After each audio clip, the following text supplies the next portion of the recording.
अस्सलाम वालेकुम dear student. आज हमने चैप्टर 14 के अंदर हमारे पास जब हमने ग्रीन हाउस इफेक्ट पढ़ा, ग्लोबल वार्मिंग पढ़ी, उसके बाद कुछ साइड ब्लॉक्स हैं, हम उनको आज स्टडी करेंगे। ठीक है, सबसे पहले जो है वो कार्बन मोनोऑक्साइड के बारे में बताया हुआ है। CO is a symbol of carbon monoxide. ठीक है, अपने ऑक्साइड्स ऑफ कार्बन चूँकि हम पढ़ रहे थे तो ये उसी से रिलेटेड है कि कार्बन के ऑक्साइड्स में कार्बन मोनोऑक्साइड भी हमने पढ़ा था, कार्बन डाइऑक्साइड भी पढ़ा था। कार्बन डाइऑक्साइड की डिटेल हमने पढ़ ली थी कि ग्रीन हाउस इफेक्ट हो जाता है, ग्लोबल वार्मिंग हो जाती है। अभी कार्बन मोनोऑक्साइड के बारे में बता रहे हैं। कार्बन मोनोऑक्साइड कब प्रोड्यूस होती है कि जब आप लिमिटेड सप्लाई में बर्निंग का प्रोसेस होता है, यानी ऐसा प्रोसेस जिसमें ऑक्सीजन की सप्लाई जो है वो बहुत कम हो, तो उसमें कार्बन डाइऑक्साइड की जगह बर्निंग के प्रोसेस में कार्बन डाइऑक्साइड जहाँ प्रोड्यूस होनी होती है वहाँ पे कार्बन मोनोऑक्साइड प्रोड्यूस होना शुरू हो जाती है। Carbon monoxide is an air pollutant. ये बहुत इंपॉर्टेंट लॉन्ग क्वेश्चन है, शॉर्ट क्वेश्चन है कि इससे आपसे पूछा जाता है कि कार्बन मोनोऑक्साइड जो है वो एक हैज़र्डस गैस है, क्यों है वो एक जो है लाइफ टेकिंग गैस है, वो क्यों है। ठीक है, इसमें शॉर्ट क्वेश्चन भी है और लॉन्ग क्वेश्चन भी है। Carbon monoxide is an air pollutant. ये एक एयर पोल्यूटेंट है। ठीक है, it is a health hazard, highly poisonous gas. अब यहाँ पे यही क्वेश्चन है that why carbon monoxide is a health hazard. ठीक है, हेल्थ हैज़र्ड क्यों है? क्योंकि ये एक पॉइजनस गैस है। ये पॉइजनस गैस कैसे है? बीइंग कलरलेस एंड ऑर्डरलेस, इसका ना तो कोई कलर होता है ना इसकी कोई स्मेल होती है, और इसकी प्रेजेंस को हम नोटिस नहीं कर सकते इजीली और रेडिली। जब आप इसको इनहेल करते हो, यानी आपके इन्वायरमेंट में कार्बन मोनोऑक्साइड है, या आपको इजीली पता नहीं चलेगा। जैसे अगर चूल्हे की गैस लीक हो रही हो तो मीथेन गैस की एक स्पेसिफिक स्मेल है। जब गैस लीक होगी तो आपको स्मेल आने लग पड़ती है, यानी यू रियलाइज़ के गैस अब क्या हो रही है, लीक हो रही है। लेकिन कार्बन मोनोऑक्साइड की कोई स्मेल नहीं होती, कोई ऑर्डर नहीं होती, कोई कलर नहीं होता, इसलिए हमें उसका पता भी नहीं चलता। हम जब उसको इनहेल करते हैं तो क्या होता है कि हमारे हीमोग्लोबिन के साथ ये ऑक्सीजन की निस्बत ज़्यादा स्ट्रॉन्गली बाइंड हो जाती है। हमें पता है कि हमारे ब्लड के अंदर जो है वो हीमोग्लोबिन होता है। हीमोग्लोबिन ने क्या करना होता है, ऑक्सीजन के साथ बाइंड करना होता है, और इस तरह जब ऑक्सीजन जो है वो हमारे हर सेल तक किस तरह से जाती है, ब्लड के थ्रू जाती है। जो हमारे ब्लड के अंदर हीमोग्लोबिन है वो ऑक्सीजन को अपने साथ बाइंड करता है, और फिर जब ब्लड पूरे बॉडी के अंदर सर्कुलेट करता है तो साथ साथ ऑक्सीजन भी हर सेल तक जा रही होती है। लेकिन अगर ऑक्सीजन की जगह कार्बन मोनोऑक्साइड, अब देखें ना कैपेसिटी है ना कि एक चीज़ जो है वो अच्छे से बाइंड हो सकती है। अगर कंपैरिजन आ जाए कि दो चीज़ें हैं कि ऑक्सीजन है, कार्बन मोनोऑक्साइड, दोनों बाइंड हो सकते हैं हीमोग्लोबिन के साथ। अब देखना ये है कि ज़्यादा अच्छे से कौन बाइंड होता है। तो अगर कार्बन मोनोऑक्साइड है तो वो ज़्यादा अच्छे से बाइंड हो जाती है हीमोग्लोबिन के साथ।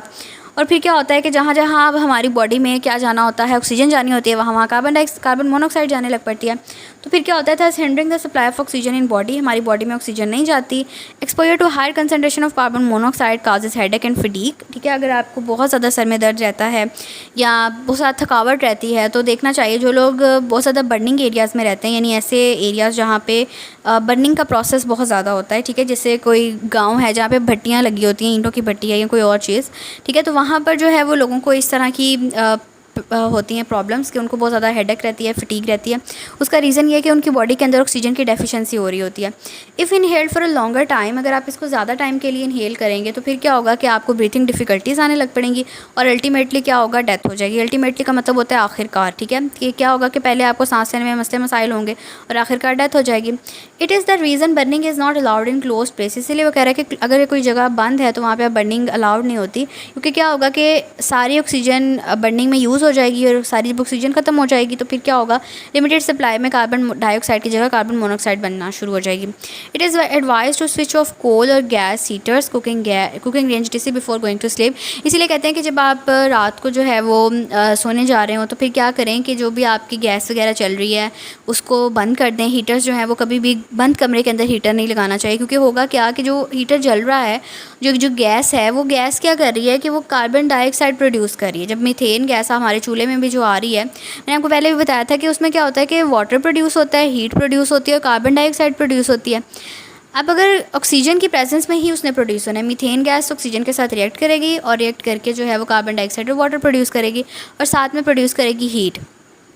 अब अगर हमारे पास कार्बन ऑक्सीजन जो है वो लिमिटेड सप्लाई में आ जाएगी तो क्या होगा, कार्बन डाइऑक्साइड की जगह कार्बन मोनोऑक्साइड प्रोड्यूस होने लग पड़ेगी।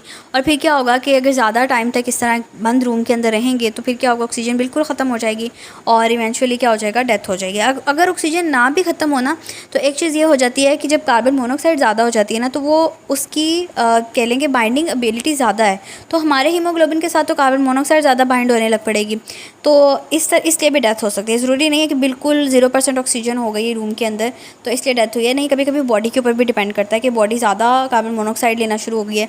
जब बॉडी के ज़्यादातर सेल्स को ऑक्सीजन ही नहीं मिलेगी तो सेल क्या होना शुरू हो जाएंगे, डेड होना शुरू हो जाएंगे। अच्छा, सेकंड हमारे पास जो है वो कन्वर्टर्स की हेडिंग अब इसके ऊपर देंगे। ये बहुत इंपॉर्टेंट पॉइंट है इंफॉर्मेशन के लिहाज से। हमारे जो व्हीकल्स होते हैं, जो गाड़ियाँ होती हैं, उसके अंदर कन्वर्टर्स लगे होते हैं, ठीक है। आपने देखा होगा, अगर आप कभी गौर करें कि जो बहुत पुराने मॉडल की गाड़ियाँ होती हैं, यानी 19s की अगर मॉडल की गाड़ी हो, कोई 2000 की या 2003 की या 98 के मॉडल की अगर आप कोई गाड़ी को देखें, तो आप देखना कि जब वो चलती है तो उसके पीछे इंजन के अंदर से जो धुआं निकलता है ना, वो बहुत ब्लैक कलर का निकलता है, ठीक है। कभी आप ट्रैवल कर रहे हो तो गाड़ियों के नीचे से धुआं निकल रहा होता है, उसको नोटिस करना। Converters should be used in automobile exhaust so that they can convert carbon monoxide to carbon dioxide, oxides of nitrogen NOx to nitrogen gas before it enters in air. अच्छा, कन्वर्टर्स क्या करते हैं कि हमारा जब जो fuel होता है ना, उस फ्यूल ने बर्न करना होता है, जो गाड़ी के अंदर जो भी आप पेट्रोल वगैरह डलवाते हैं वो बर्न करता है, तो क्या प्रोड्यूस करता है? ऑक्साइड्स प्रोड्यूस करता है। कौन कौन से ऑक्साइड्स प्रोड्यूस करता है? कार्बन के ऑक्साइड्स प्रोड्यूस करता है, नाइट्रोजन के ऑक्साइड्स प्रोड्यूस करता है। अगर उसके अंदर पेट्रोल के अंदर थोड़ी बहुत अमाउंट सल्फ़र की है तो वो सल्फ़र के ऑक्साइड्स भी प्रोड्यूस करेगा। अब सल्फ़र भी हमारी इन्वायरमेंट के लिए हार्मफुल है, कार्बन मोनोक्साइड अगर प्रोड्यूस हो रही है वो भी हार्मफुल है, नाइट्रोजन के ऑक्साइड्स प्रोड्यूस हो रहे हैं तो वो भी हार्मफुल है। तो अब क्या होगा कि जो कन्वर्टर्स लगे होते हैं बहुत सी गाड़ियों के अंदर, अच्छी जो गाड़ियाँ हैं जो आजकल ख़ास तौर पे आ रही हैं, उनके अंदर कन्वर्टर्स लगे होते हैं। वो कन्वर्टर्स क्या करते हैं कि जब आपके इंजन से जो धुआं निकलना होता है ना, उस पाइप से पहले कन्वर्टर्स लगाए होते हैं। वो कन्वर्टर्स क्या करते हैं कि जो अगर इंजन कार्बन मोनोक्साइड प्रोड्यूस कर रहा है तो उसको कन्वर्ट कर देंगे कार्बन डाइऑक्साइड में। कार्बन डाइऑक्साइड कार्बन मोनोक्साइड की निस्बत कम हैज़र्डस है, ठीक है। नाइट्रोजन के ऑक्साइड्स को नाइट्रोजन गैस में कन्वर्ट कर देंगे। नाइट्रोजन गैस प्लांट यूटिलाइज़ कर लेते हैं, ठीक है, अपना फूड वगैरह बनाने के लिए, ठीक है। तो वो हमारी इन्वायरमेंट में जाके इतना ज़्यादा नुकसान नहीं करती। कैटालिटिक कन्वर्टर, ये जो आपको डायग्राम दिखाई हुई है, ये कैटालिटिक कन्वर्टर की है। इसमें देखिए कार्बन के ऑक्साइड जा रहे हैं, नाइट्रोजन के ऑक्साइड जा रहे हैं, हाइड्रोकार्बन जा रहे हैं, ठीक है। और बाहर क्या निकल रहे हैं? कार्बन डाइऑक्साइड निकल रही है, नाइट्रोजन निकल रही है और साथ में वाटर निकल रहा है। वो कह रहे हैं catalytic converters are attached to automobile exhaust. जो ऑटोमोबाइल के एग्जॉस्ट होते हैं उनके साथ वो अटैच होते हैं। व्हेन एग्जॉस्ट, वहाँ से जहाँ से धुआं निकलना होता है ना गाड़ी के अंदर से, वो एग्जॉस्ट, ठीक है। When hot gases pass through the converters, जब गर्म गैसेस वहाँ से पास करती हैं और हार्मफुल पोल्यूटेंट्स जो हैं वो कन्वर्ट हो जाते हैं हार्मलेस पोल्यूटेंट में, ठीक है। हार्मफुल यानी नुकसानदेह जो है वो हार्मलेस में कन्वर्ट हो जाते हैं, जिनसे हमें नुकसान नहीं होता। Such as carbon monoxide is oxidise to carbon dioxide, unburned hydrocarbons are oxidise to carbon dioxide and water. और नाइट्रोजन के ऑक्साइड्स किस में रिड्यूस हो जाते हैं? नाइट्रोजन गैस के अंदर, ठीक हो गया।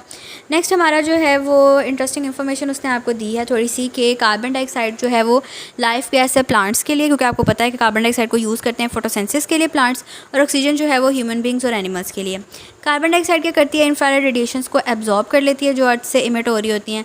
और कार्बन डाइऑक्साइड अगर नेग्लिजिबल है, although carbon dioxide is negligible as compare to nitrogen and oxygen, yet its heat retaining capacity is tremendous. यानी आपको पता है इन्वायरमेंट के अंदर सिर्फ 0.03% कार्बन डाइऑक्साइड है, ठीक है, और नाइट्रोजन 78% है, ऑक्सीजन 21% है। लेकिन इसके बावजूद वो 0.03% होने के बावजूद उसकी जो हीट रिटेन यानी कोई हीट को अपने अंदर एब्जॉर्ब करने की, कैरी करने की जो कैपेसिटी होती है वो बहुत ज़्यादा होती है। Without carbon dioxide life on earth would have been impossible. अगर कार्बन डाइऑक्साइड नहीं होगी तो अर्थ के ऊपर लाइफ भी नहीं होगी, ठीक हो गया।